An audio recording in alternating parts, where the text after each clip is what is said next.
Hello everyone, subscribe to my channel and press the bell icon for latest video updates।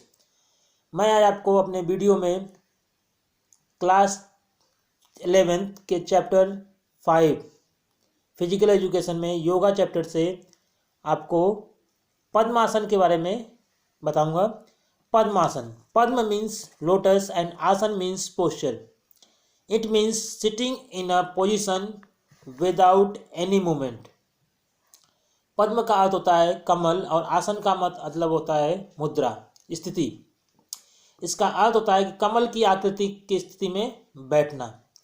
Procedure, first of all sit in a squat position, place the right foot on the left thigh and so that the heel of the right foot may touch the hip bone of the left thigh. Then lift the left foot and in the same way keep on the right thigh. The backbone should be straight and erect. Place your arms on the knees. After practicing it for few days, it becomes easy to perform this आसन। पद्मासन की position में सर्वप्रथम पालथी मार के पालथी की स्थिति में बैठना होगा हमें। इसके बाद दाएं पैर को बाएं जांघ पर रखें ताकि दाएं पैर की एड़ी बाएं जांघ की हिप की स्थिति को स्पर्श करे। उसके बाद बाएं पैर को उठाएं और उसी प्रकार दाहिनी टांग की जांघ के ऊपर रखें। रीढ़ की स्थिति को हमें सीधी रखनी चाहिए। इसके बाद दोनों घुटनों पर को खींच कर रखें। कुछ दिनों के अभ्यास करने के बाद इस आसन को करना आसान हो जाएगा।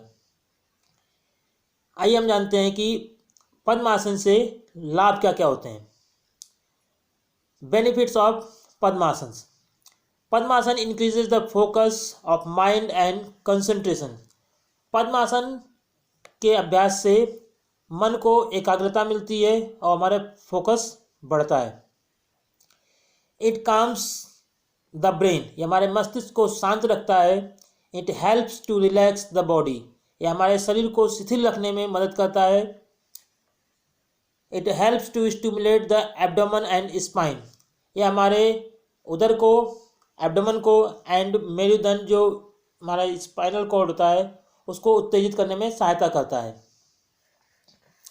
दिस आसन is the base for all asanas and it strengthen hip and knees।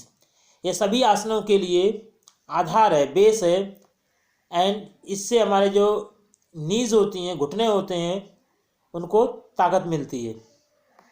It helps in reducing blood pressure and muscular tension, यह रक्त दाब व मांसपेशी तनाव को कम करने में हेल्पफुल होता है।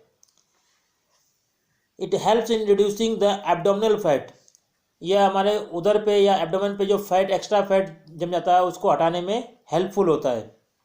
कॉन्ट्राइंडिकेशंस। कॉन्ट्राइंडिकेशंस में those individuals who suffer from sciatica और वीक और injured knees should not practise this आसन।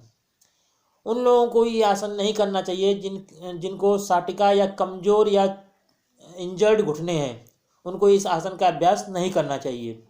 दिस आसन should not be practised until you have good flexibility of your knees.